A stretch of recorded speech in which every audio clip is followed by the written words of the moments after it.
Hola alumnos, ¿cómo están? Bueno, hoy les traigo una segunda clase. Y para la clase de hoy vamos a hacernos primero una pregunta. ¿Esto que nos está pasando, cómo surgió? ¿De dónde vino? ¿Fue creado por los grandes líderes del mundo? Para controlarnos, controlar el mundo y cambiar el orden mundial, a través de algún científico con una mentalidad maléfica, en un laboratorio oculto, dentro del corazón de alguna de estas grandes potencias? ¿Resulta de algún terrible accidente en algún laboratorio de Wuhan, en China, como otros accidentes terribles de la ciencia que han existido en algún momento en la historia? Lo lamento, si bien pueden ser buenos argumentos para un guión de una serie de Netflix, para la ciencia estos argumentos son poco convincentes. Aunque en el mundo existan mentes maléficas, como la mía cuando pienso las consignas del examen. Por eso a continuación les voy a transmitir unos datos con los que podemos llegar a construir esta idea sobre cuál es el origen de esto que nos está pasando.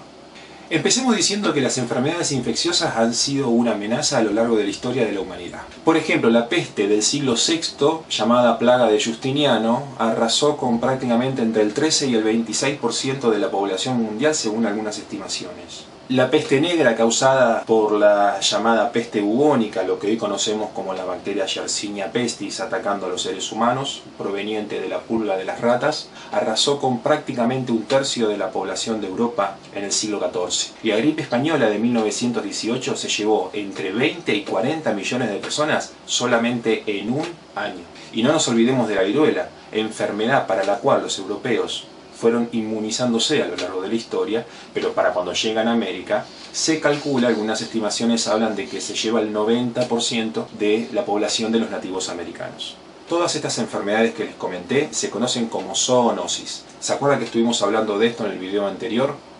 ¿Qué era una zoonosis? Era cualquier enfermedad propia de los animales que puede transmitirse a los seres humanos. Y esas zoonosis pueden ser de dos tipos, directas o indirectas. Las zoonosis directas se transmiten desde los animales a través de picaduras, mordeduras, saliva. En cambio, para las zoonosis indirectas necesitamos lo que se conoce como un huésped intermediario, uno que haga de nexo entre una especie y la otra. Es así que podemos encontrar enfermedades producidas por bacterias como la leptospirosis, salmonelosis, brucelosis, peste bubónica, enfermedades producidas por hongos como la tiña, la histoplasmosis, producidas por priones, que son proteínas especiales capaces de infectar, como la encefalopatía espongiforme bovina, más conocida como el mal de las vacas locas. Enfermedades parasitarias como la teniasis, triquinosis, toxoplasmosis, leishmaniasis. Y enfermedades producidas por virus como la rabia, el HIV, del cual se supo finalmente que se originó a partir de simios africanos.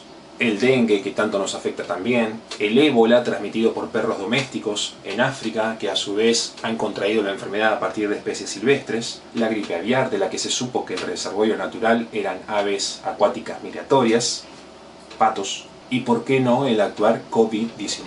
Les doy un dato, el 60% de los patógenos humanos son de origen zoonótico. Como lo muestra la placa, hay 7 tipos diferentes de coronavirus que afectan a humanos, en su gran mayoría enfermedades con manifestaciones leves, pero hay 3 de ellos que han reportado casos de enfermedades graves, las que corresponden a las anteriores epidemias del SARS y del MERS y la actual COVID-19. En cuanto al SARS, que fue una enfermedad que produjo una mortandad de alrededor del 9%, se supo que el reservorio natural eran murciélagos. Pero estos reservorios naturales necesitaban un huésped intermedio para poder explicar la llegada al ser humano. Se encontró ese huésped intermedio en un animalito parecido a un gato asiático que se llama civeta. En este caso se supo que hubo un solo salto interespecífico, de la civeta al humano. Y luego la transmisión se produjo de humano en humano. En cuanto al MERS, se supo también que el reservorio natural era nuevamente un murciélago, pero en este caso el huésped intermedio, ¿saben cuál fue? Un dromedario, un animal parecido al camello. De hecho, esta enfermedad surgió en Medio Oriente. A diferencia del caso del SARS, en este caso sí tenemos múltiples saltos interespecíficos, del dromedario al humano. Por eso decimos que el MERS es una real zoonosis, mientras que el SARS se trata de un evento zoonótico. En 2018 ya se sabía que existían eventos de transmisión del virus del tipo del SARS a los humanos por la presencia de pacientes sanos con anticuerpos en su sangre.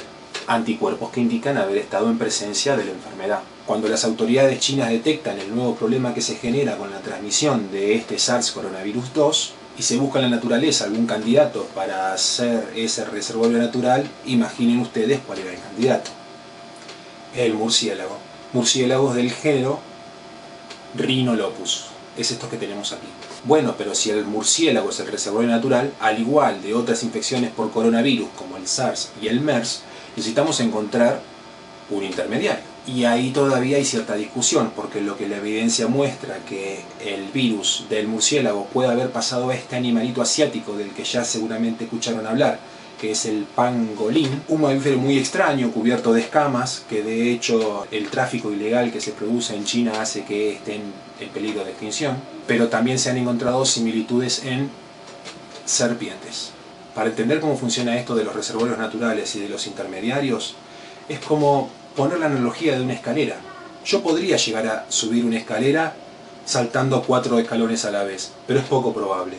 Necesito de los escalones intermedios. Y eso es lo que muestra la evidencia hasta este momento, la existencia de reservorios naturales y la existencia de esos escalones intermedios para poder explicar cómo llegan al ser humano. Este virus que se encontró en murciélagos y que hoy nadie duda que sería el antecesor de nuestro SARS coronavirus 2 se llama RATG13. Y esperen un poquitito porque me estoy quedando sin batería. Estamos rodeados de virus. Los hay en las superficies, los hay en las superficies de nuestra piel, en nuestra ropa, en el aire, en el agua, en los alimentos. Producen infecciones diferentes. Los rotavirus que producen diarreas menores, algunos retrovirus que afectan nuestro sistema inmunológico, y los hay inclusive aquellos que infectan bacterias, a los que llamamos bacteriófagos. Estamos rodeados de virus. Tal es así que hoy podemos decir que nuestro material genético en parte también está conformado por ese ADN viral. Se estima que alrededor de un 8%. Pero volvamos a la hipótesis inicial. ¿Los seres humanos estamos en condiciones de poder crear un virus? La respuesta es sí. De hecho se hace. A eso se lo conoce como terapia génica. Y es una práctica que se realiza como terapéutica para algunas enfermedades que se conocen como monogenéticas. Monogenéticas, que significa que son producidas por la mutación de un solo gen. Entre esas enfermedades podemos encontrar la anemia falciforme, la hemofilia o la distrofia muscular. Entonces, ¿podemos decir que este virus también puede haber sido creado? Si bien hay mucho que no se sabe, la respuesta de la ciencia en todo el mundo es categórica. No. A partir del surgimiento de la epidemia en China, científicos de todo el mundo se están dedicando a analizarlo, a secuenciarlo para entender y conocer sus características. Para eso vamos a hacer una analogía. Miren lo que tengo acá. Esta estatuilla que yo tengo acá, hermosa por cierto, ha sido creada por un ser humano. Se ve claramente la marca de quien ha tallado esta estatuilla, claramente que esto no es producido por la naturaleza. Cuando hablamos de ingeniería genética a la hora de la terapéutica para esas enfermedades que les mencioné, los científicos que manipulan genes siempre dejan una marca, dejan una huella, y que es capaz de ser detectada por científicos de todo el mundo. Estos mecanismos moleculares están estudiados en todo el mundo, a nadie se le escaparía algo por el estilo. De hecho, no hay manera de no dejar un indicio de manipulación, como sí lo hay en este caso. Otra característica que llamó la atención tiene que ver con esas especies de espinitas que el virus tiene alrededor, que se llaman espículas. Esas espículas son proteínas que cumplen con dos funciones en particular. Una es la de unirse al receptor que posee la célula, y la segunda es comparable con el funcionamiento de un abrelatas, para poder ingresar a la célula a través de esa membrana. El dominio de unión de la espícula, eso que el virus utiliza para poder adherirse a la célula, se llama RBD, por sus siglas en inglés, y se tiene que unir al receptor de la célula llamado ACE2. Receptores que se encuentran especialmente en células de nuestro tracto respiratorio, particularmente en las que recubren los alveolos pulmonares. ¿Y qué pasó? Los científicos encontraron que si bien esa unión que tiene que funcionar como una llave y una cerradura funciona bastante bien, no es perfecta. Esa imperfección entre el sitio de unión del virus y el receptor de la célula también llama la atención si uno quisiera suponer de que esto es causa de una manipulación en laboratorio. Bueno, con todo esto, como para ir cerrando, ¿por qué nos vemos impulsados a pensar que esto puede haber surgido de una manipulación, de un accidente, de un laboratorio en Wuhan, que de hecho es uno de los laboratorios más seguros del mundo, y no pensar, como la evidencia lo demuestra, que el surgimiento tiene mucho más que ver con esto? Los seres humanos solemos tender a buscar atajos en nuestro pensamiento cuando queremos encontrar la solución a un problema que no conocemos. Solemos pensar asociativamente, metafóricamente, causalmente, pero pensar estadísticamente es mucho más complejo. El premio Nobel en Economía, el psicólogo Daniel Kahneman, decía: saltar a las conclusiones puede ser eficiente si es probable que esas conclusiones sean correctas, esto ahorra tiempo y esfuerzo. Pero es arriesgado si la situación no es familiar o no hay facilidades para obtener información. Seguramente hay mucho que no se sabe y me atrevería a especular que habrá un antes y un después de esta situación que estamos viviendo. Pero con certeza no hay una mente maléfica detrás de todo esto. Un médico amigo me decía: si tiene orejas de elefante, cabeza de elefante, trompa de elefante y patas de elefante, y bueno, entonces es un elefante. Bueno chicos, espero que les haya gustado. Yo voy a almorzar, tengo mucha hambre. No sé hasta cuándo va a durar esto, cuándo nos vamos a poder volver a ver cara a cara en un aula. Espero que sea pronto. Dependerá un poco de nosotros también.